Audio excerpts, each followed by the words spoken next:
mà nà rồi ô to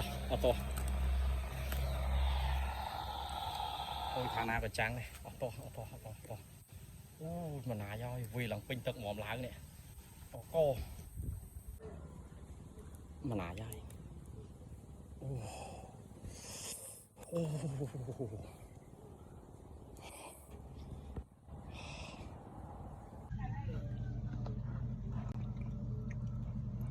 chừng muối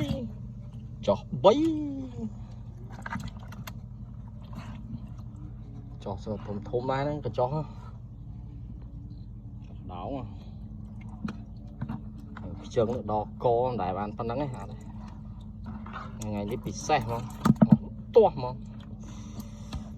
ôi chập mà nãy tay đấy nó tặng tay đấy nó